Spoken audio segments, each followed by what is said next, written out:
Allez, bonjour à toutes, bonjour à tous et bienvenue. Je suis Mathieu Hélas, je suis consultant associé chez Progress Partners et je suis très heureux de vous retrouver pour un nouveau webinar. Alors, webinar qui est consacré au coaching d'organisation. Alors, quelques règles d'usage avant de présenter le contenu et le déroulement. Vérifiez que vos micros, vos caméras sont bien coupés pour simplifier et fluidifier la présentation. Et puis, vous connaissez aussi dans ces webinars-là le principe d'intervenir, d'interagir au fil de l'eau, à travers le fil de la conversation. Donc, c'est un petit logo que vous avez dans votre barre de menu, la petite bulle, euh, qui permet de faire part de vos commentaires, de vos réflexions, de vos questions, de façon à ce qu'on puisse interagir au fil de ce webinar-là. L'idée, c'est qu'on n'ait pas un temps à la fin de questions-réponses, mais plutôt qu'on ait des temps réguliers pour pouvoir échanger et interagir au fil de l'eau. Alors, comme on aime bien aussi, on est plusieurs à co-animer ce webinar-là. Donc, je serai accompagné de Sandrine Salin qui est consultante experte en compétences relationnelles et managériales, et puis coach certifié ICF, qui est en charge chez Progress du pôle de l'excellence relationnelle et managériale, de Florence Loncle, qui est de la même façon consultante, experte en excellence relationnelle et managériale et coach aussi certifié ICF, et de Laurent Boisseuil, qui lui est consultant expert de l'excellence opérationnelle. Euh, voilà, on est parti pour un webinaire d'1 h 15. Donc on finit à 12h15. Et puis, alors, le titre qu'on a mis sur ce webinar, c'est le coaching d'organisation, accompagnement indispensable pour transformer l'entreprise dans l'excellence ou sur son chemin de l'excellence. Euh, il nous a semblé que le coaching d'organisation est plutôt méconnu en fait. C'est une notion plutôt méconnue dans les entreprises. Le coaching individuel, le coaching d'équipe, le coaching collectif, c'est quelque chose qui est plutôt répandu. Mais le coaching d'organisation l'est beaucoup moins. Et pourtant, c'est pour nous une composante clé, et notamment une composante clé dans les démarches d'excellence. Et on aura l'occasion de partager ça aujourd'hui. Donc, c'est la raison pour laquelle on avait envie de faire connaître un peu cette composante-là à travers ce webinar. Voilà. Euh, on va utiliser, comme on l'aime bien, Kahoot. Non, vous êtes malade, moi aussi. On va utiliser Kahoot. C'est une petite application que vous pouvez installer sur votre smartphone qui permet d'interagir à travers les jeux. On aime bien jouer aussi dans nos interventions et que ce soit un peu ludique. Donc vous pouvez encore l'installer sur votre smartphone. Si vous ne pouvez pas ou ne voulez pas, parce que c'est aussi un choix, on vous enverra le lien et vous pourrez utiliser votre ordinateur et donc à travers le lien web. Ce sera une page web et vous pourrez l'utiliser. Ce qu'on fera, c'est que sur l'application, en fait, vous avez un petit logo. Si tu peux revenir, Laurent, petit logo avec le cadran 4 couleurs. Ça vous permettra de donner un code PIN en fait, qu'on vous donnera au moment où on démarrera. Le code qui est là est un exemple, ce n'est pas le code qu'on utilisera pendant le jeu.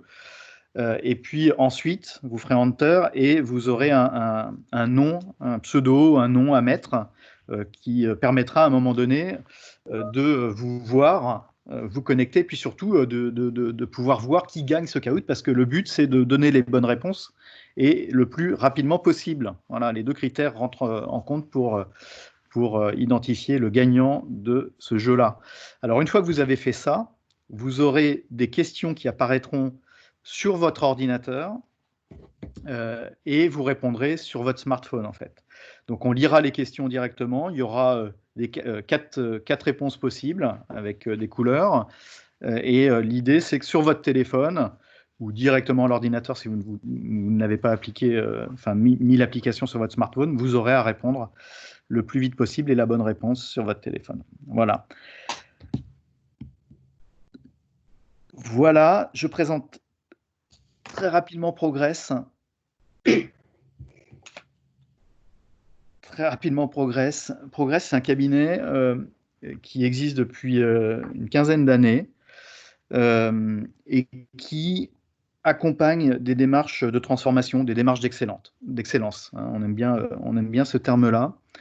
Démarches d'excellence qui permettent à un moment donné aux entreprises d'atteindre leur vision, de construire leurs rêves et d'y aller, quoi. Hein. Une démarche d'excellence n'est jamais un but en soi, mais un moyen d'atteindre une vision, un rêve, une ambition. D'accord ? Donc l'enjeu, c'est déjà de savoir quelle est l'ambition, le rêve ou la vision de l'entreprise. Il y a pour nous 3 composantes dans la démarche d'excellence, au service de cette vision et de cette ambition. En bleu, en haut, la partie historique qui est l'excellence opérationnelle, on vient de là, clairement. Alors on peut l'appeler Kaizen, on peut l'appeler performance, on peut l'appeler Lean, peu importe, nous on appelle ça excellence opérationnelle, mais c'est la capacité à mobiliser les équipes autour de l'amélioration et des pratiques et des processus de l'organisation au service évidemment des clients et in fine de la performance. Le deuxième pôle, pour nous, c'est l'excellence relationnelle et managériale, en vert, en bas à gauche. On a découvert, on a structuré ce pôle-là. On a commencé en fait, en 2011 avec PSA, à développer de la compétence qu'on appelait à l'époque compétences soft, des soft skills. Et en fait, on l'a fait pour des accompagnateurs du changement interne PSA et pour des chefs de projets transversaux. C'était de faire évoluer à un moment leur aptitude relationnelle, managériale dans des structures un peu transverses pour être capable d'être le plus performant possible, évidemment en parallèle du développement de compétences sur des métiers de l'excellence opérationnelle. Et en fait, petit à petit, donc on est parti sur un tout petit bout, et petit à petit, on a construit tout un pôle qui permet de développer ces compétences qu'on appelle maintenant relationnelles et managériales en soutien des démarches d'excellence. D'accord ? Et puis le troisième pôle qui date d'il y a 3 ans maintenant, et qui est le pôle de l'excellence digitale ou de la transformation digitale, peu importe. Alors bien sûr, on a dans ce pôle-là des partenaires qui peuvent amener des solutions digitales, et ça c'est le petit bout de la lorgnette, hein, c'est quelle solution on peut mettre en œuvre pour optimiser nos pratiques, mais aussi des experts de la transfo et de la stratégie digitale pour dire comment est-ce qu'on réinvente l'entreprise. Et là, ça contribue à la construction d'une vision d'entreprise. Comment on se réinvente, comment on va vers la création d'écosystèmes, vers de la plateformisation, comment on repense potentiellement la raison d'être de l'entreprise avec cette notion de co-création de valeur et évidemment des périmètres de jeu qui changent, qui sont très, très évolutifs et en rupture par rapport à ce qui peut se faire aujourd'hui et ce qui va se faire dans les années qui viennent. Voilà, donc ça, c'est les 3 pôles, mais toujours au service, encore une fois, d'une ambition et d'une vision, d'un rêve, quoi. Hein, on considère qu'à un moment, si on veut embarquer les équipes dans cette aventure-là, de l'excellence, ben, ça doit être au service de quelque chose de grand, de beau, qui inspire. Hein. Et sans ça, faire de l'excellence pour l'excellence, on a du mal à donner du sens et à embarquer, quoi. Alors ça, c'est l'ensemble enfin, c'est pas l'ensemble d'ailleurs, c'est une partie de nos clients. Le but, c'est pas de faire la liste, c'est juste de montrer que pour nous, ces démarches de transformation, elles s'appliquent à tous, quelle que soit la taille. Notre plus petit client, ils sont 10. Évidemment, notre plus gros doit faire 200 000 personnes sur des groupes internationaux, mais voilà, et quel que soit le secteur, d'administration, aux services, aux banques, à l'industrie. Voilà, on a ces démarches-là s'appliquent. Et cet état d'esprit, évidemment, il n'y a pas un système qui se plaque partout. Par contre, l'état d'esprit, les principes de mise en œuvre, etc., s'appliquent dans tous les domaines. Voilà, je propose qu'on rentre maintenant dans le sujet du coaching d'organisation. On aura 3 temps. Le coaching d'organisation, c'est quoi? La définition, qu'est-ce qu'on y met derrière pour clarifier ça?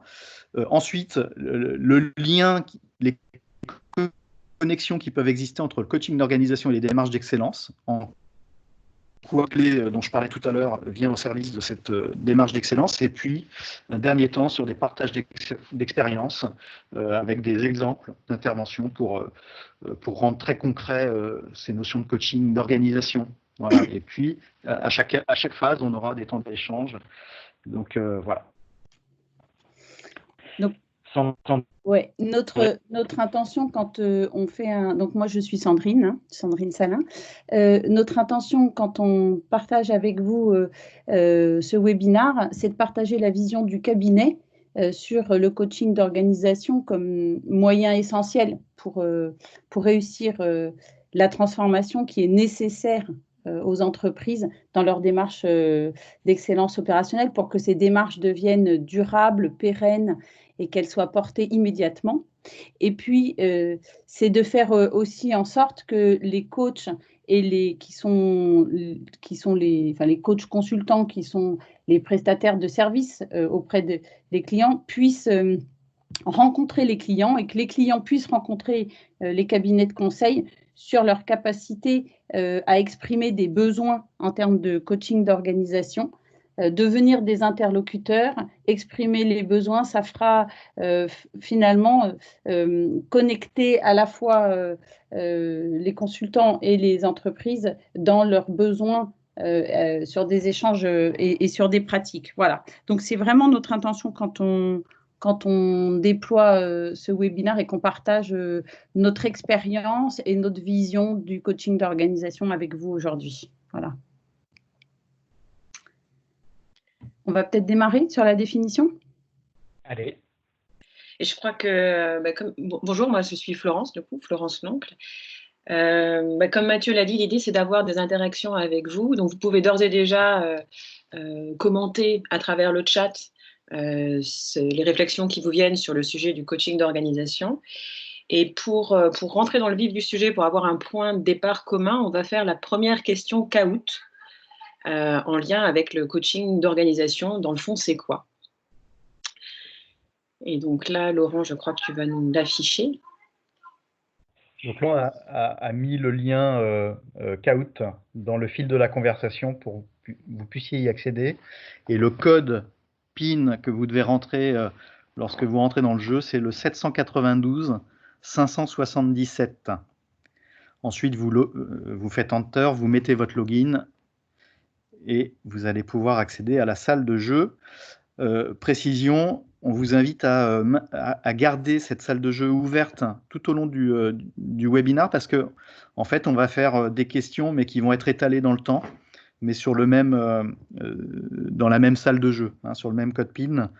Donc, on va noter le code PIN directement dans le fil de la conversation. Si jamais vous perdez la connexion, vous pourrez à tout moment revenir, hein, vous reconnecter dans la salle de jeu.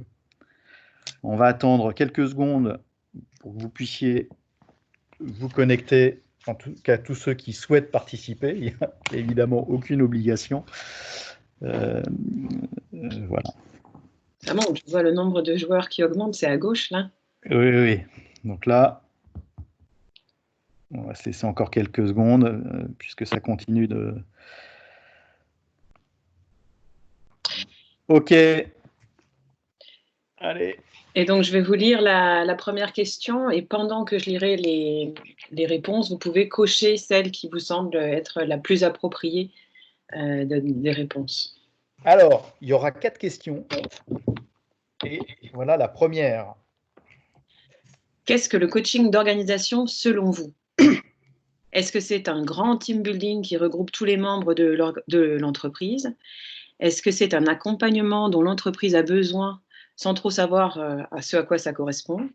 Est-ce que c'est un accompagnement holistique pour tous les organes de l'entreprise? Est-ce que c'est une boîte noire? Eh bien, nous avons une réponse bleue qui arrive majoritaire. Effectivement, l'idée, c'est effectivement, on va le voir plus en détail dans la façon dont nous, on pose le coaching d'organisation. Il s'agit bien d'avoir un accompagnement qui prend l'organisation comme objet de travail et qui s'intéresse à l'ensemble de ces organes, les différentes équipes, les différentes interactions, les différentes relations entre ces organes. Sur la... Oups. Laurent. Sur la question rouge, vas-y, tu peux remettre, vas-y, reviens sur le défilé du prési. Juste parce que j'ai vu qu'il y avait des réponses qui étaient sur le team building. C'est important pour nous de vous présenter le coaching d'organisation comme un processus qui s'étend dans le temps et qui supporte l'ensemble de la démarche dont Mathieu a commencé à vous parler, qui va dans le sens d'une transformation pour l'excellence. Alors, le premier filtre pour pouvoir aborder cette notion de coaching d'organisation qu'on vous propose, c'est de s'intéresser à l'objet du coaching d'organisation.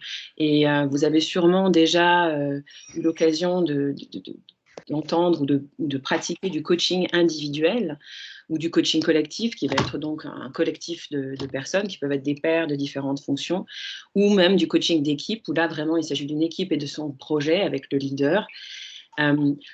Dans le coaching d'organisation, on s'intéresse à un niveau supérieur en termes de complexité des interactions, puisqu'on va parler de l'organisation comme vraiment, on pourrait le comparer à un organisme vivant constitué de plusieurs organes et de plusieurs interactions, enfin de plusieurs flots d'informations.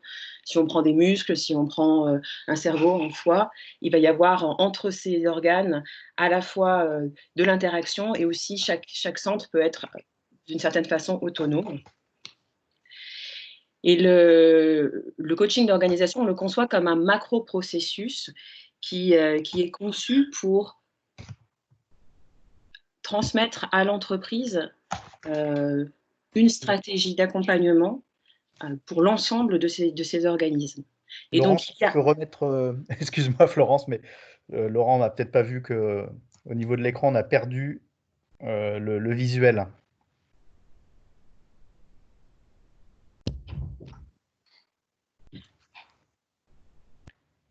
On peut continuer du coup, Florence. Ouais, en tout cas, ce que je veux dire, c'est que dans ce macro-processus qui se déploie, on va englober bien sûr des coachings individuels, des coachings collectifs et des coachings d'équipe en fonction des besoins émergents et plein d'autres initiatives dont on va vous parler un peu plus tard pour pouvoir accompagner le système global vers l'émergence de l'excellence.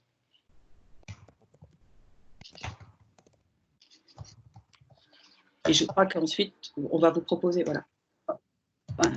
Donc, il y a beaucoup de définitions du système, du coaching d'organisation qui ont été écrites, beaucoup par les coachs d'ailleurs.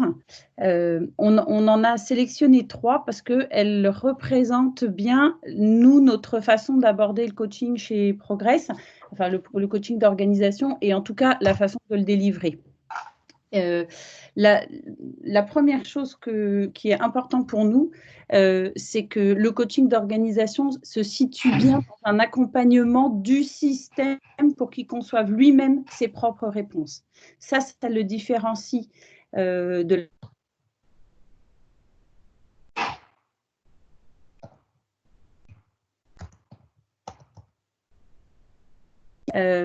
pour que l'organisation elle-même grandisse par elle-même. Voilà.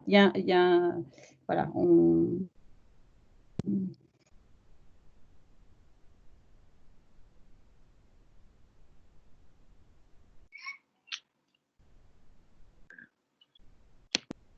peut venir de plein d'endroits différents, mais l'important, c'est qu'on ne fait pas que de poser des questions en réponse à vos questions. Par contre, on pose un cadre qui vous permet de trouver des réponses. Voilà, et on aide à trouver les réponses. On accompagne à ça, mais ce n'est pas nous qui les donnons. Ensuite, la deuxième définition qui nous tient à cœur, c'est d'abord que c'est un mode d'intervention qui se situe à plusieurs niveaux. Florence a commencé à vous en parler avec les coachings individuels, les coachings collectifs.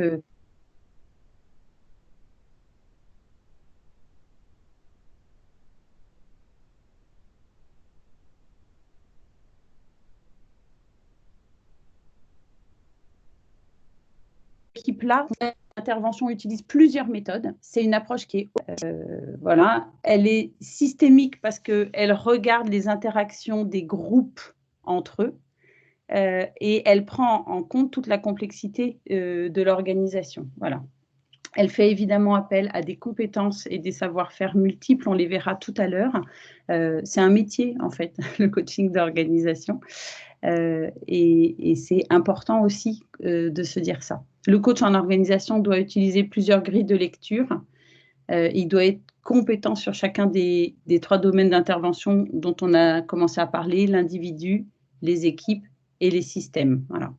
Et puis, pour nous rapprocher encore plus de l'excellence opérationnelle, on aime bien la définition de Patrick Dugois qui dit que le coaching d'organisation vise à renforcer la conscience de l'organisation vis-à-vis d'elle-même et à accroître sa responsabilité pour qu'elle soit de plus en plus autonome.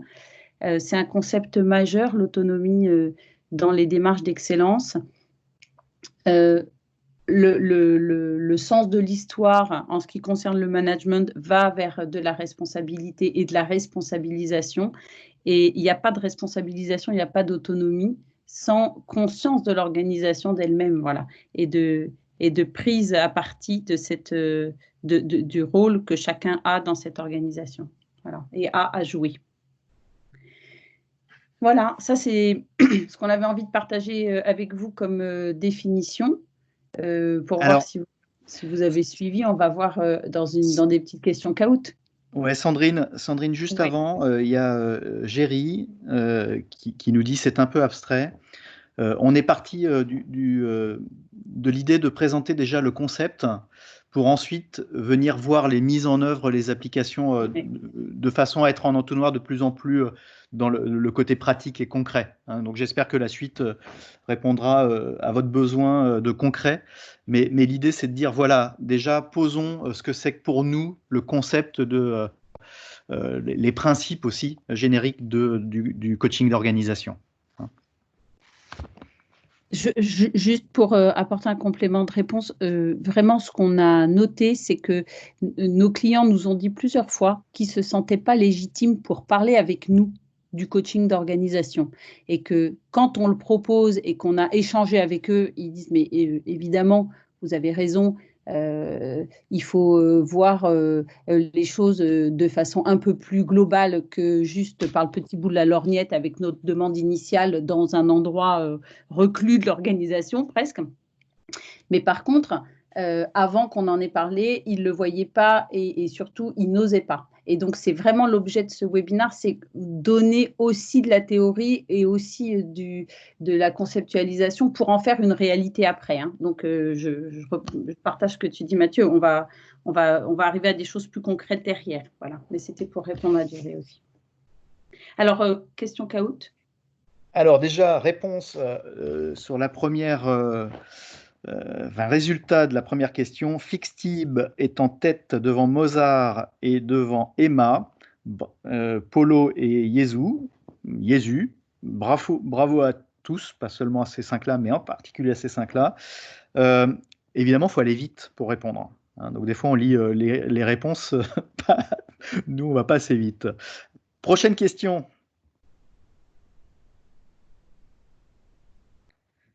Alors, selon vous... Alors, vas-y, Florence. Selon vous, lequel de ces critères n'est pas approprié pour le coaching d'organisation? N'est pas approprié. Donc, une collection d'actions et d'accompagnements indépendantes les unes des autres, le déploiement en profondeur de la vision stratégique, une croyance dans le potentiel des ressources internes du système et la considération de l'organisation comme un être vivant et complexe. Ah ben là, 100% de bonnes réponses.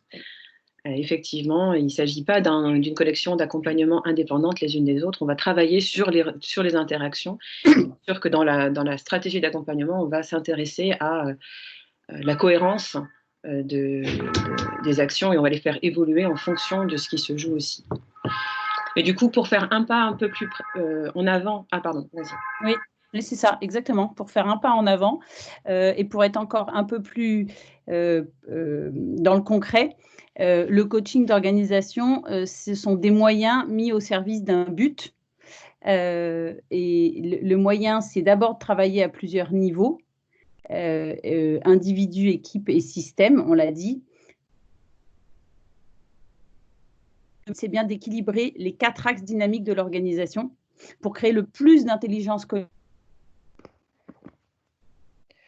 Sandrine, on ne t'entend que par moment. Et le sens que donne comment tu es coupée régulièrement, Sandrine. On ne t'entend plus. Alors, comment redis-moi à chaque fois que ça coupe et quand ce sera, je regarderai ça sur un autre slide. Je réglerai le problème technique sur un autre slide. Donc, si vous m'entendez tous, les 4 axes dynamiques qu'il s'agit de rééquilibrer, c'est d'abord le sens. Au sens de quoi, au service de quoi l'entreprise met les collaborateurs au travail. Les processus, l'organisation, évidemment, et là on est vraiment dans le concret, la culture et le management, parce que c'est ceux qui supportent les processus, l'organisation et le sens, et les comportements pratiques qui sont un réseau, et les pratiques qui sont un résultat de tous ces axes-là et qui nécessitent d'être transformés rapidement, notamment dans les démarches d'excellence opérationnelle. Maintenant, je vous laisse, Florence, je te laisse continuer, je vais régler la question. Et du coup, en pratique, en termes de métier, nos interventions s'appuient sur des approches qui sont souvent des approches déjà posées, éprouvées. On utilise, si on regarde le cadran en haut à droite, on utilise un certain nombre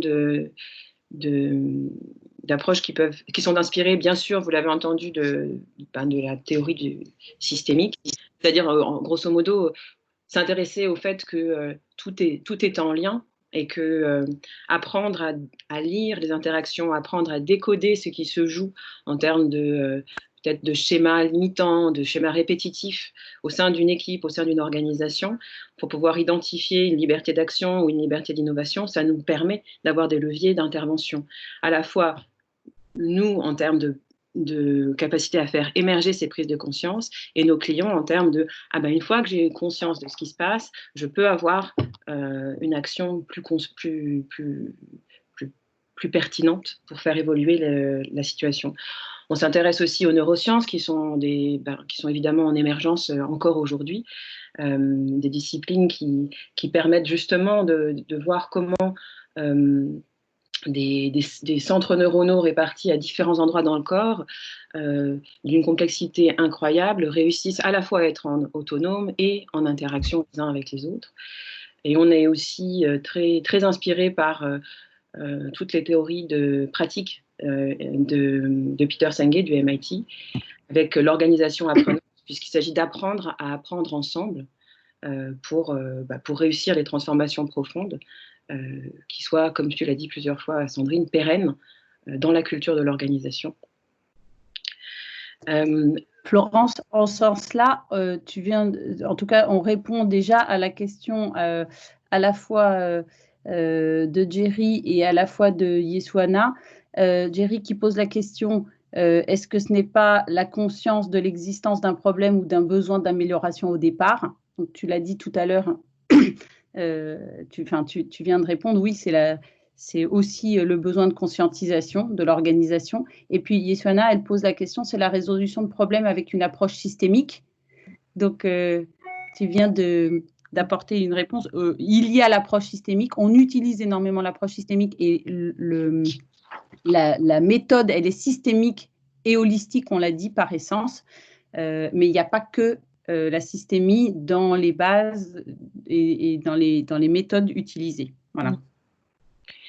Et du coup, on va concocter une ingénierie d'intervention en alliance avec nos clients qui va s'appuyer sur plein d'outils, mais ce sont des outils qui sont choisis et qui vont ensuite évoluer au fur et à mesure de ces prises de conscience, de ce qui se joue dans la démarche globale et dans les différentes étapes de la démarche.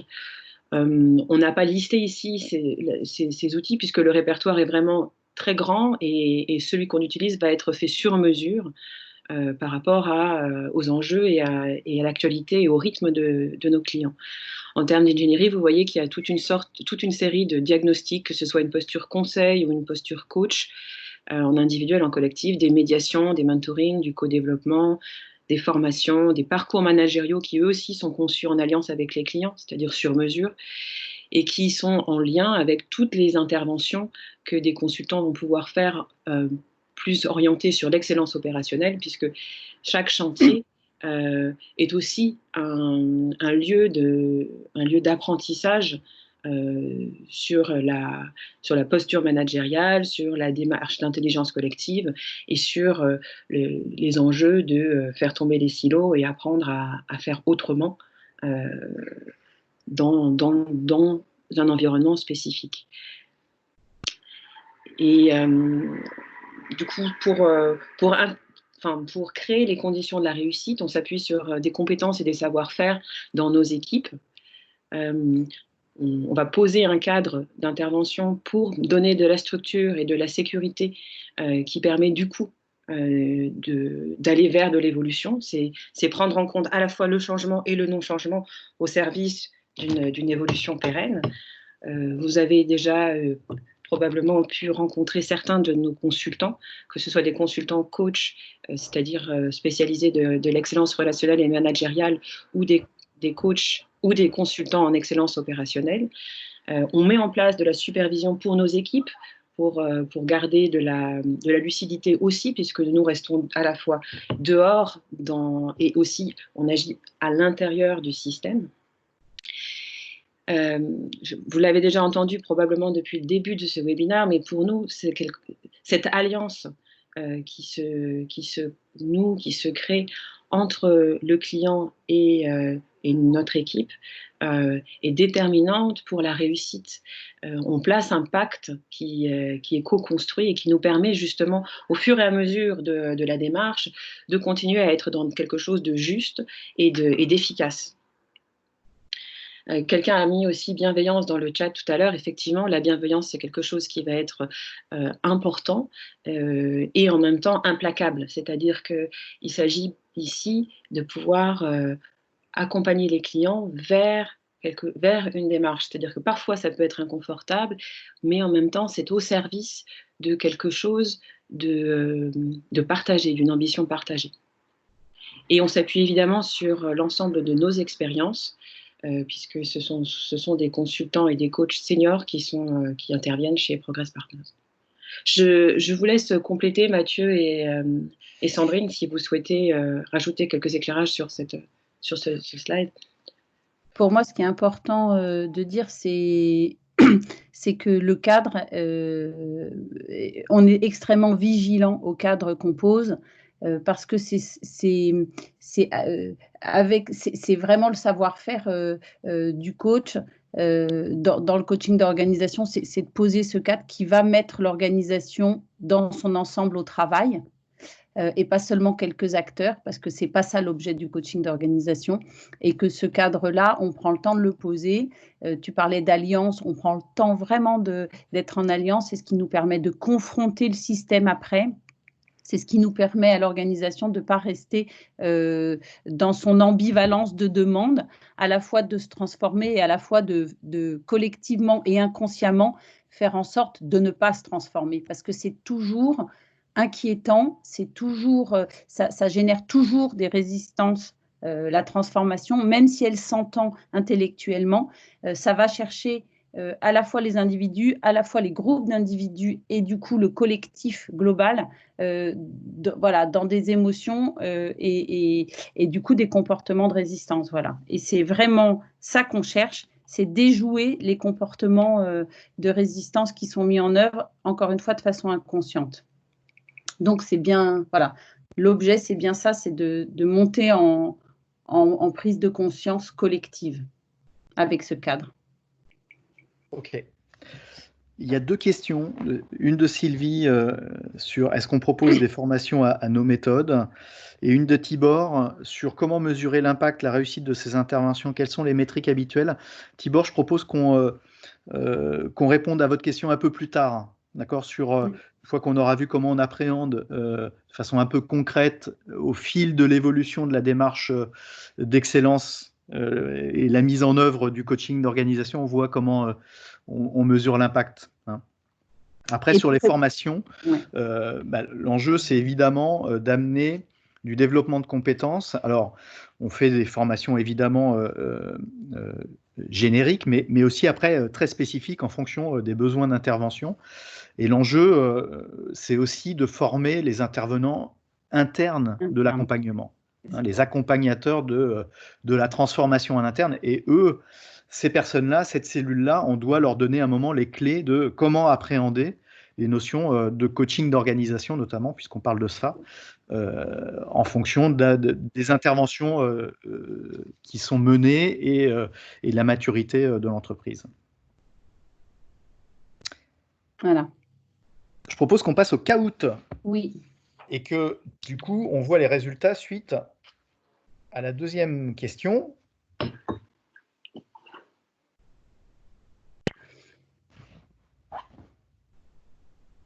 Laurent. Alors, Laurent, le caout.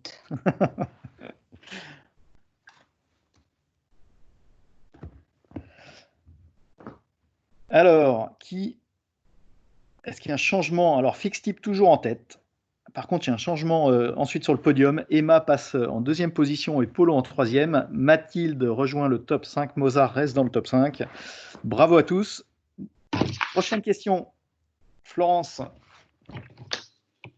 Alors, selon vous, le coaching d'organisation progresse de manière linéaire et constante, ne se termine jamais, est réalisable en un seul séminaire, s'ajuste et évolue avec le client.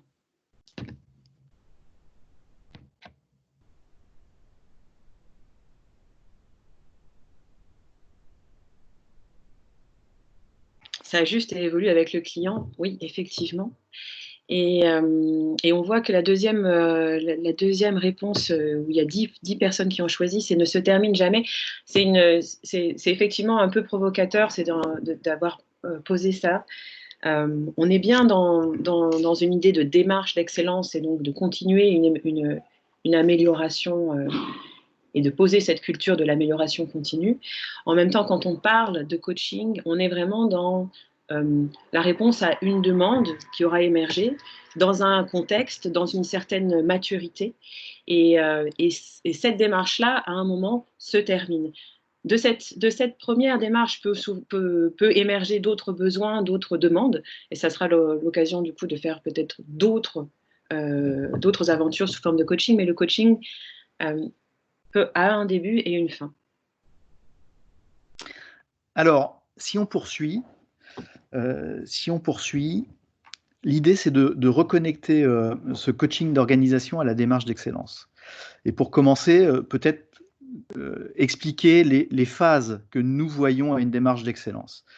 On y voit des phases, évidemment, on construit une démarche sur des fondations. Et les fondations, hein, c'est les prises de conscience que l'entreprise peut et doit aussi se transformer, mais au service de quoi? Donc la vision, le sens, et puis avoir une ambition qui est partagée, à commencer par la direction, hein, et puis ensuite pour être capable de déployer ça. Donc ça, c'est vraiment des fondations qui doivent être là pour avoir envie d'aller vers une démarche d'excellence. Et puis après, il y a une phase de démonstration qui permet de démontrer que dans le contexte, avec les ressources internes, avec les clients que l'on a, avec les contraintes du marché, etc., on est capable de faire des choses vite et bien et très fortes même, et de façon à embarquer les équipes opérationnelles et leur management dans cette transformation profonde. Donc on passe assez traditionnellement par des chantiers de démonstration qui donnent envie d'y aller. Et puis après, il y a une phase de structuration avec une notion forte d'internalisation des savoir-faire, des savoir-être, et puis petit à petit de la structuration sur quel domaine on a envie d'aller jouer, quelle méthode on a envie de mettre en œuvre au service de notre vision pour être capable d'accélérer la phase suivante qui est le déploiement. Si on cherche à déployer tout de suite, alors qu'on n'a pas structuré, en fait, on arrive à avoir 3 personnes qui portent la démarche et on ne déploie pas, en fait. On déploie à une vitesse tellement faible qu'en fait, on a le sentiment de ne pas avancer. Or, l'enjeu du déploiement, c'est d'aller vite et fort. Pour ensuite passer à une phase d'intégration où là, on est aux interfaces et là, on peut repenser même la raison d'être de l'entreprise, hein, c'est-à-dire c'est quoi nos interfaces, c'est quoi notre écosystème, à partir de quoi on peut s'ouvrir pour aller co-créer de la valeur. Et le but, c'est de viser un système d'excellence global. En dessous, on a des illustrations de points clés, notamment de coaching d'organisation, à chacune de ces phases-là. Alors, c'est loin d'être exhaustif, mais c'est pour illustrer. En phase de fondation, on aime bien créer, parce qu'on part d'une demande finalement, une demande pour l'excellence opérationnelle qui alimente une demande de coaching d'organisation. Il n'y a pas de coaching sans demande, que ce soit un coaching individuel, un coaching d'équipe ou un coaching d'organisation, il y a une demande. Donc l'idée, c'est de construire cette alliance avec le demandeur pour bien expliciter la demande finalement d'accompagnement de l'organisation pour soutenir la transformation qu'il y a à y faire et la mise en place de la dynamique d'excellence. Ça passe évidemment par un moment des séminaires de lancement co-animés par coachs, consultants pour construire une vision et construire une feuille de route de transformation à la fois de la dynamique d'organisation, mais aussi des processus, d'accord, des pratiques, in fine, pour améliorer la performance aussi. Ça peut passer par des diagnostics propres à l'excellence opérationnelle, en combiné avec un diagnostic, par exemple, du système de management, de la culture managériale, des compétences relationnelles. D'accord ? Donc là, on est dans des phases de prise de conscience de là où on est, de construire là où on veut aller et de faire émerger finalement la demande explicite en termes de coaching d'organisation. Et puis après, on passe dans les phases d'organisation, de démonstration. Là, classiquement, il y a les chantiers de démo d'excellence opérationnelle, qu'on peut appeler chantier Kaizen, chantier Lean, peu importe, qui sont là sur des zones très localisées pour faire de la transformation rapide sur la base de on embarque les opérationnels dans cette dynamique et les idées viennent d'eux. Okay, mais en parallèle de ça, on doit être capable de lancer, là où il y a besoin, des coachings individuels du patron des zones concernées, coaching collectif, ou d'équipe de ceux qui encadrent ce périmètre-là. On peut avoir besoin de lancer tout un processus de parcours de développement des compétences managériales, okay, pour soutenir l'évolution des postures des managers à tous les niveaux hiérarchiques pour soutenir les activités et l'état d'esprit de l'amélioration continue. Ça doit se voir concrètement à un moment donné dans les tournées terrain, les résolutions de problèmes, l'animation de routine de management de la perf, l'animation de chantier. On doit voir des changements de posture, des changements de compétences, de relations en fait. Et du coup, ça, c'est lié directement aux activités du coaching d'organisation.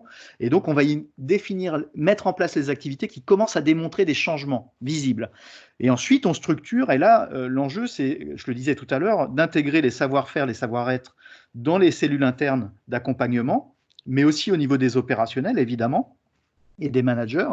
Et ça peut passer par des séminaires, ça peut passer par aussi du pilotage et de la gouvernance, c'est-à-dire comment est-ce qu'au fil de l'eau, petit à petit, les activités que l'on mène soient bien coordonnées et fassent émerger de nouvelles demandes. Parce qu'en fonction de la maturité de l'entreprise, des demandes vont se clore et d'autres vont émerger pour réenclencher des cycles.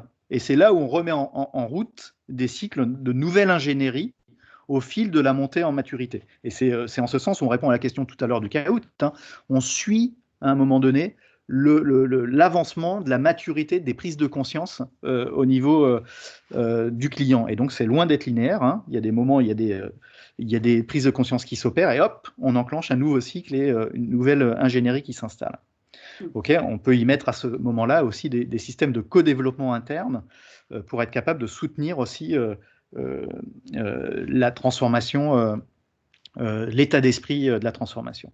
Et puis après, dans la phase de déploiement, alors il y a 2 axes de déploiement. Il y a historiquement l'axe excellence opérationnelle, on va y mettre l'ensemble des techniques, des méthodes, des piliers, peu importe comment on les appelle, de l'excellence opérationnelle, mais il y a aussi comment est-ce qu'on déploie parce qu'on part d'une demande qui est localisée. Alors, la demande peut venir soit d'un point très opérationnel, un atelier, soit du comité de direction, soit d'une division, peu importe, mais à un moment donné, il va falloir étendre sur l'ensemble du périmètre de l'entreprise, voire aux interfaces, mais aussi sur l'ensemble des directions et l'ensemble des niveaux hiérarchiques. Et ça se fait pas de façon déstructurée. Il faut le penser en fonction du besoin pour agir, faire tomber les bons dominos pour aller vers cette vision, en fait. Okay. Et puis évidemment, il y a ensuite la phase d'intégration. Et là, on vient être plutôt en rupture et être dans des processus d'accompagnement de l'innovation, voilà. Et là, le coaching d'organisation change encore, quoi. D'accord ? Quand il faut accompagner des services qui historiquement étaient des métiers supports pour devenir des créateurs de valeur vis-à-vis de nouveaux clients, ça s'accompagne. Donc, comment est-ce qu'on accompagne ce changement de posture, ce changement d'état d'esprit vis-à-vis de ceux qui étaient supports, qui deviennent créateurs de valeur, mais aussi des autres qui étaient seuls créateurs de valeur, qui deviennent à un moment partie prenante d'une entreprise qui crée de la valeur de façon plus large. Ça s'accompagne aussi. Et donc, on voit bien que le coaching d'organisation évolue à ce stade. Mathieu, il y a juste il y a quelques questions. On va peut-être pas pouvoir répondre à toutes les questions, mais il y a Jerry qui demande, qui fait part de sa question, la conscience du besoin d'amélioration démarre, à mon sens, par le savoir lire et écouter le Gemba. Absolument, absolument, absolument. Alors, il y a plusieurs prises de conscience dont on a besoin, mais effectivement, il y a une conscience principale dans ce type de démarche, c'est l'orientation Gemba. C'est-à-dire et l'orientation Gemba, ça veut dire repositionner le client au cœur de nos préoccupations, de nos attentions à chaque instant, et que finalement, ceux qui permettent d'y répondre directement sont ceux qui créent la valeur dans l'entreprise.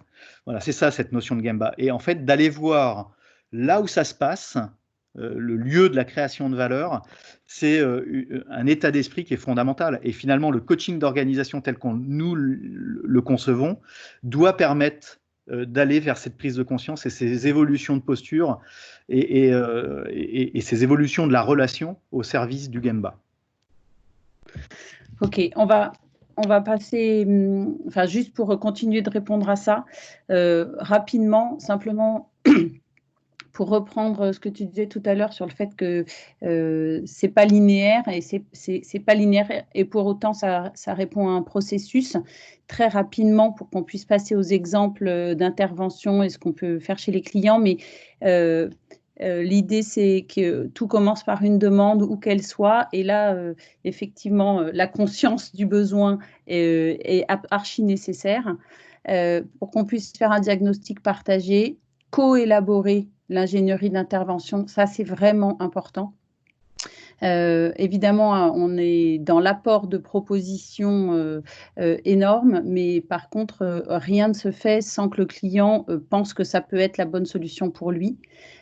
Puis on arrive, pour qu'on puisse ensuite déployer le dispositif d'intervention à tous les niveaux, qu'il soit d'abord ou pas d'ailleurs sur le collectif immédiatement concerné, sur ses pairs, sur sa hiérarchie, puis sur l'ensemble du système qui est en jeu dans la demande initiale. Voilà.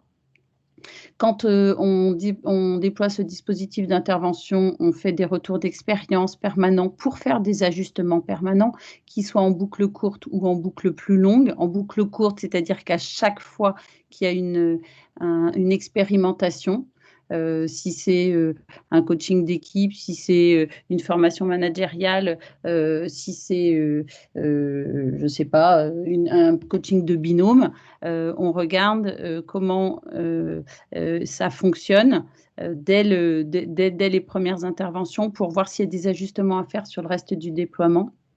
Et à la fin du déploiement d'une action, à ce moment-là, on fait le retour d'expérience pour voir si ça a répondu à la demande initiale, voilà, avant de rentrer vers une autonomisation du client. Et ça répond à la question de Sylvie, il me semble, tout à l'heure, sur sur le fait qu'à un moment donné, on rentre dans l'internalisation des compétences que nous, on apporte pour que le client devienne autonome, donc ou des formations sur l'animation des ateliers de codev, ou enfin voilà, des choses comme ça, des formations légères sur des postures de coaching pour dénouer certains types de situations. Voilà. Et on regarde ensuite, donc en fonction de l'évolution de cette demande, s'il y a une autre demande qui a émergé ailleurs compte tenu de la façon dont le système bouge ou pas. Voilà. Alors, voilà. il y a des questions, Oui. Sandrine. Je vais prendre quelques minutes pour y répondre avant de passer Oui. aux dernières questions Kahoot. Le Dantotsu est-il complémentaire au benchmarking? Alors, on peut y rester des heures là-dessus. On pourra échanger, Alexandre, en aparté après, hein, sans problème. Le Dantotsu, ça veut dire que le benchmarking n'est plus utile puisque, en fait, on est au-dessus de la concurrence et on continue à croître en permanence l'écart avec les autres. Voilà. Moi, je me méfie beaucoup le benchmark, c'est bien dans les prises de conscience. Il permet d'aller voir d'autres pratiques et de faire émerger des envies. Je m'en méfie quand on en fait des modèles à plaquer. Voilà. Et parce qu'en fait, on a, nous, des entreprises qui tout le temps nous disent mais ça ressemblera à quoi notre entreprise en benchmark? Et la réponse que je leur fais, c'est mais faites-le et vous serez la référence. C'est-à-dire que vous ne trouverez jamais sur le marché une entreprise qui répondra exactement à votre besoin, à votre rêve, à votre ambition, etc. Donc l'enjeu, c'est d'aller faire du benchmark pour s'ouvrir les chakras et avoir envie de se transformer et de voir des pistes possibles. Par contre, après, il faut raccrocher ça à quel sens l'entreprise se donne, en fait, quelle envie elle a, pour faire émerger une dynamique collective qui est propre à chaque entreprise. Okay. Et puis, il y a une question de Daniela sur je n'ai pas compris la différence avec votre formation Lean Six Sigma exécutive. En fait, la formation Lean Six Sigma exécutive, elle est une des composantes finalement qui permet de développer de la compétence, qu'elle soit technique sur l'excellence opérationnelle ou de posture, hein, d'excellence relationnelle et managériale. Mais c'est qu'une composante, c'est-à-dire que ça doit être complémentaire avec potentiellement un coaching individuel d'un dirigeant, et puis le coaching collectif de son CODIR ou de son COMEX, et puis des ateliers de codev qui permettent d'embarquer l'ensemble de ces managers, des managers de l'organisation, et puis. Et donc c'est une composante qui donne à un moment des clés qui sont essentielles, hein, les clés Lean Six Sigma pour appréhender ce que la dynamique, les outils, les méthodos et l'état d'esprit de l'amélioration continue, mais c'est qu'une partie en fait du dispositif ou des dispositifs du coaching d'organisation en fait. C'est ça, c'est ça. Hein, ça donne pas de diagnostic. Enfin, il n'y a pas de diagnostic dans la formation. On va, Mathieu, on regarde oui. Les exemples des interventions. Parce que alors, il y a le Kahoot avant.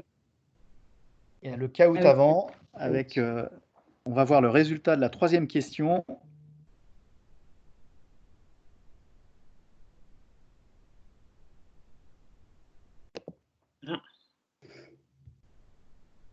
Alors, le résultat, c'est Polo qui est en tête. Voilà, Emma en deuxième position et Mozart qui reste, qui revient sur le podium. Sylve et Mathilde complètent ce top 5. Dernière question. Le lien entre coaching d'organisation et excellence opérationnelle. Selon vous, quelle est la mauvaise réponse? La mauvaise réponse. Le coaching d'organisation soutient la démarche d'excellence opérationnelle au service de la vision. Les activités du coaching d'organisation et de l'excellence opérationnelle sont interconnectées. Les activités du coaching d'organisation sont menées indépendamment des activités d'excellence opérationnelle. Les activités de l'EO et du CO vont dans le même... J'arrive même pas à le lire. Bon, effectivement, la bonne réponse, c'était le côté les activités sont menées indépendamment les unes des autres. Or en fait, elles ne sont pas indépendantes, elles sont interdépendantes. Elles interagissent, elles se nourrissent l'une l'autre. C'est-à-dire que, si je prends un exemple, hein, on a eu un exemple de chantier de démonstration où on était en transformation profonde d'un processus très opérationnel dans une industrie Donc on était au sein d'un atelier, on transformait une pratique opérationnelle et il se jouait à travers ce chantier-là des choses sur le fonctionnement collectif, le fonctionnement de l'équipe et la relation du manager vis-à-vis de ses collaborateurs. Et évidemment, puisque en parallèle de ça, on mène le coaching d'organisation, ce qui se vit dans le chantier permet d'alimenter le dispositif et de revoir comment, tiens, on fait de la médiation dans cette équipe-là, comment est-ce qu'on leur permet à un moment donné d'oser dire, et dans quel contexte on les sécurise. Et en fait, la composante coaching d'organisation vient soutenir directement le chantier d'excellence opérationnelle. Et la réciproque est vraie aussi, quoi. C'est-à-dire que les activités d'excellence relationnelle managériale, de coaching d'organisation, vient alimenter à un moment la façon dont on perçoit et la façon dont on met en œuvre les activités d'excellence opérationnelle. Petit podium, Mathieu, rapidement. Alors, le podium définitif. Le podium définitif. Sur la troisième marche du podium, Emma. Sur la deuxième marche, Polo. Et en tête, Mozart, un grand champion, une grande championne plutôt, qui vient régulièrement remporter quand même les trophées de nos webinars. Bravo à tous, à vous trois bien sûr, mais à tous ceux qui ont participé. Alors, passons sur des exemples d'intervention pour expliciter un peu les choses. Un exemple sur un équipementier aéronautique d'Airbus qui vient vers nous en disant on a un besoin sur un atelier qui est en pleine croissance de faire 30% de productivité en 6 mois, donc c'est-à-dire d'absorber en fait la montée en cadence avec l'effectif qu'on a. Et il nous demande en fait d'apporter des solutions techniques pour faire cette productivité-là. Et en fait, dans les échanges qu'on a pré-intervention, hein, et c'est déjà accompagner le changement en fait, on met en évidence que le but c'était pas d'apporter nous des solutions, c'était de mettre en place une dynamique collective, structurée, et de faire du coaching aussi d'organisation, donc de mener conjointement des activités d'excellence opérationnelle, mais aussi du coaching d'organisation pour être capable de faire émerger les solutions par les équipes opérationnelles elles-mêmes et surtout d'installer un système pérenne. Et en fait, ce qu'on mène, hein, on fait des chantiers de performance évidemment avec les opérationnels, et là les solutions techniques émergent de façon très rapide. Et en parallèle de ça, on met en place le co-développement, une gouvernance, et puis le coaching individuel du patron du département et le coaching d'équipe de son équipe de direction. Et en fait, en termes de résultats, alors on a mis 8 mois et pas 6 pour atteindre la performance attendue, mais surtout on a installé un système qui était basique encore, mais pérenne, autoporté, sur le système de management de la performance, autour des choses très simples, hein. Le management de la performance en temps réel, le management quotidien de la performance, la résolution de problèmes. Hein, c'est des choses assez basiques. Et pour autant, ce qui a fait la force de cette intervention, c'était la capacité à accompagner le système de management et les managers et les équipes dans leur rôle en fait, respectif. Hein, et que sans avoir posé ces ateliers de co-développement, où les chefs d'équipe se sont entraînés sur leur nouvelle posture, ce qu'on attendait d'eux dans ce nouveau système, on n'y serait pas arrivé en fait. Okay. Deuxième exemple. Ce qui est juste pour compléter, Mathieu, ce qui est important, c'est que ce sont pas, on ne peut vous les relater que par une espèce de collection d'interventions, mais le coaching d'organisation, c'est le ciment entre ces interventions-là. C'est la capacité de notre client avec nous de se dire et de réagir de façon extrêmement rapide et agile sur tiens, on a fait ça, ça produit ça, et du coup, il faut une intervention à cet endroit-là pour renforcer ou au contraire pour réaligner compte tenu de l'objectif qu'on a. Voilà. Je te laisse passer à l'autre exemple. Autre exemple, autre périmètre, autre secteur dans le retail, la distribution. Et là, on avait une demande qui est d'engager une démarche d'excellence opérationnelle dans les magasins, hein, dans tous les magasins de l'enseigne. Et là, l'idée, ça a été de dire, mais oui, mais en soi, c'est pas un but, la démarche. Donc, comment est-ce qu'on reconnecte cette démarche d'excellence opérationnelle au service d'une vision qui, elle, était en plus très nourrie et très inspirante. Et donc, l'enjeu, c'est de reconnecter cette démarche-là au service de cette vision. Et en fait, du coup, on s'est rendu compte qu'il y avait un besoin, évidemment, de poser une optimisation des gestes métiers, des processus dans les magasins, le côté assez technique de l'excellence opérationnelle, mais il y avait aussi et surtout besoin de donner du sens aux conseillers, aux chefs de secteur, aux directeurs de magasins pour à un moment donné les faire évoluer dans leur métier en fait et dans leur valeur ajoutée, d'accord, profondément.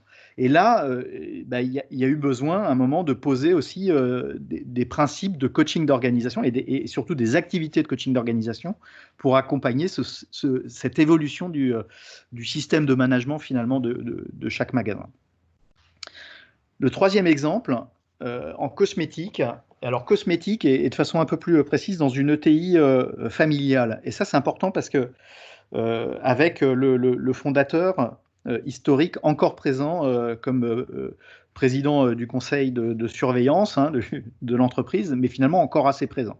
Et là, le besoin, c'est de dire, on nous demande de lancer une démarche d'excellence opérationnelle dans l'usine, donc pas dans l'entreprise, mais dans la partie industrielle finalement. Et là, la réponse, c'est de dire, très bien, il faut qu'on mène des activités, on va commencer par les activités de fondation, de démonstration que j'ai évoquées tout à l'heure, mais en fait, on ne peut pas faire ça dans le contexte, et là on comprend le contexte et on vient à travers les échanges qu'on a, hein, les interviews, les rencontres, la visite du terrain, on se rend compte en fait qu'il y a besoin de se connecter dès le démarrage avec le fondateur, avec son comité exécutif, pour être sûr que ce qu'on va mener là, c'est bien au service de la vision et des valeurs de l'entreprise.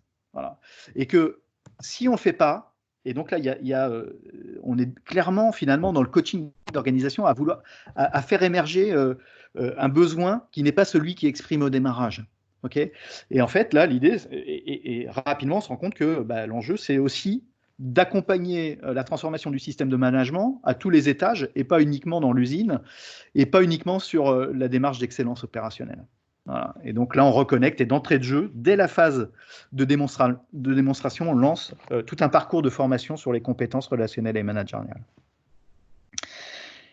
Et enfin, le dernier exemple, quatrième, c'est sur un groupe agro qui a besoin, qui fait appel à nous au départ pour deux choses, faire de la perf, évidemment, pour autofinancer la démarche d'amélioration, mais aussi avec cette conscience et cette volonté de construire un système pérenne d'excellence opérationnelle dans les usines. Donc la demande vient de l'industrie, en fait, de ce groupe. Et là, l'idée, c'est plutôt, cet exemple, il est pour illustrer à un moment le processus de déploiement. C'est-à-dire qu'on part du besoin, et là, le besoin, il était de faire de la perf opérationnelle.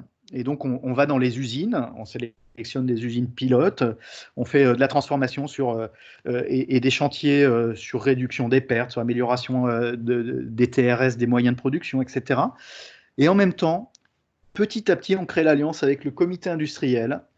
Et là, évidemment, les besoins émergent. Les besoins émergent dans notre fonctionnement collectif, on a besoin de vivre autre chose, dans nos postures, on a besoin autre chose, dans nos prises de décision, on a besoin d'autre chose. Et puis, dans nos métiers, donc l'engineering commence à dire, mais moi, j'ai envie de vivre cette transformation aussi. Et puis la qualité, et puis la supply chain. Et petit à petit, les choses s'élargissent, et du coup, les demandes de coaching, d'organisation, mais les demandes aussi d'excellence opérationnelle émergent au fil du temps. Et la stratégie que j'expliquais tout à l'heure, on l'applique finalement petit à petit au périmètre qui s'élargit. C'est-à-dire on repasse par la phase de démonstration, on repasse par la phase de structuration, etc. Parce que les choses ont besoin d'être construites de façon solide et surtout pérenne. Et la pérennité passe par la co-construction et l'appropriation totale des équipes. Voilà.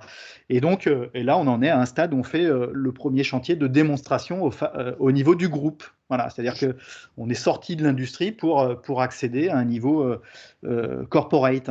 Mais et du coup, vous voyez bien que l'accompagnement, le coaching d'organisation va évoluer aussi. D'accord, les modalités, les interventions vont évoluer puisque le dirigeant va être mobilisé, son COMEX va être mobilisé, etc., etc. Voilà. Et pour partager avec vous une dernière diapositive, on avait envie en conclusion de clarifier, d'expliciter les bénéfices pour nos clients qui nous tiennent le plus à cœur.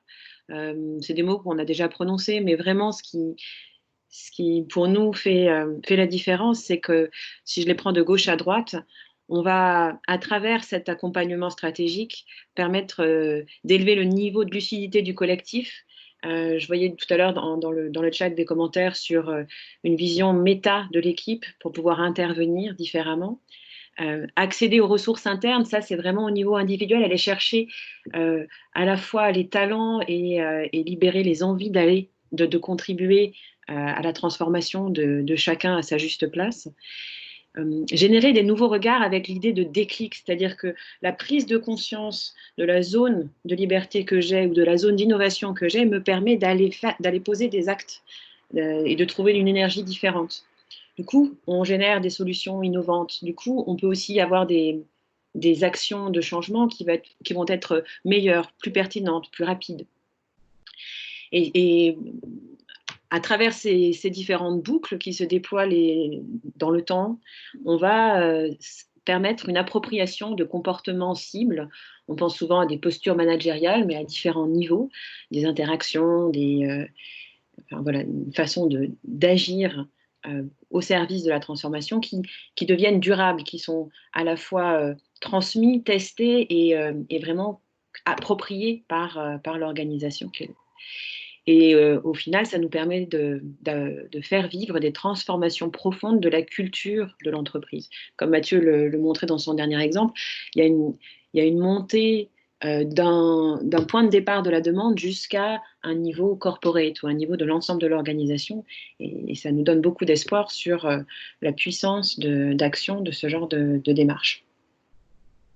Voilà. Alors, Voilà.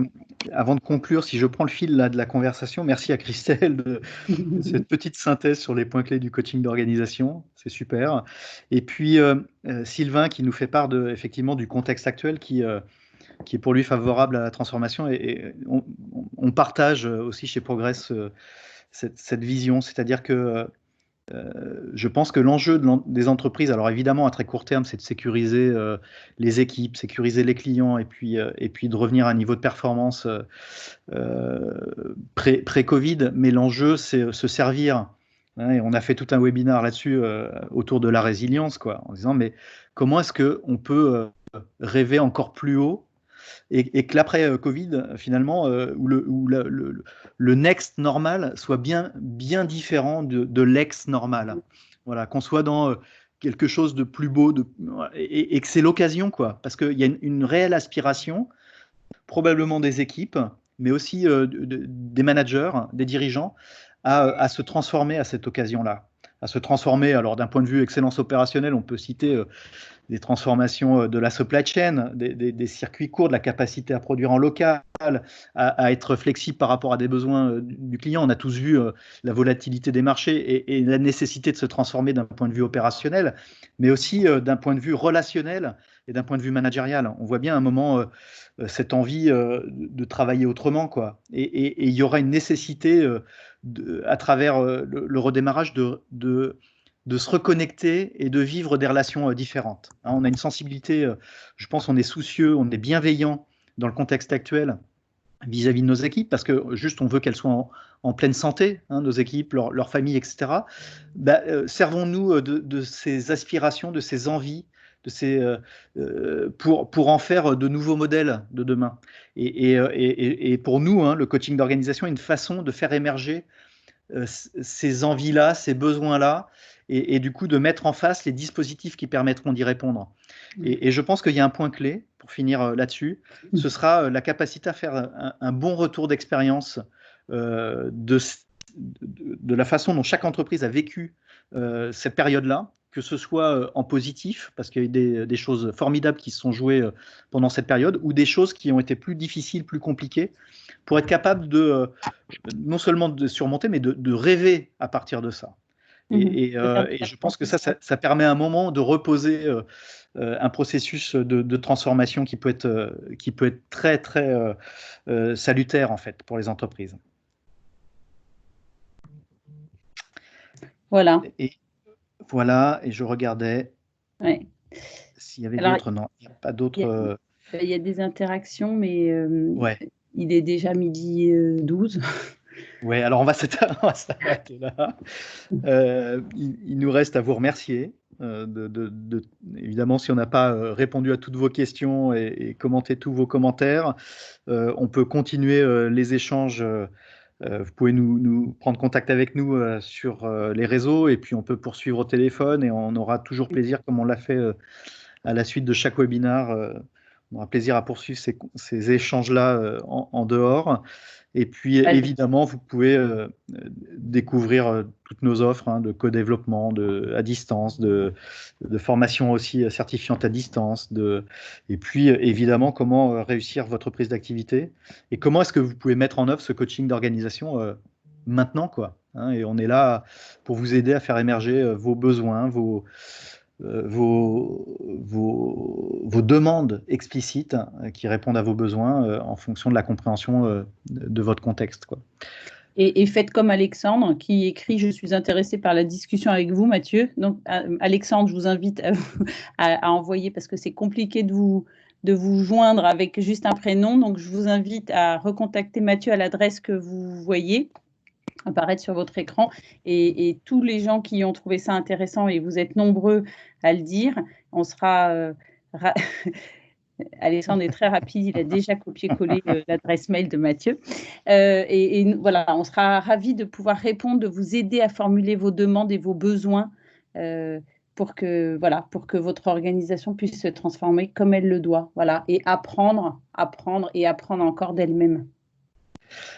Voilà, notre prochain webinaire, c'est le 28, et on parlera on entrera un peu plus dans le détail des différentes. Vous avez vu les 3 pôles, les 3 composantes de la démarche d'excellence pour nous. On rentrera dans le détail de ces 3 pôles-là.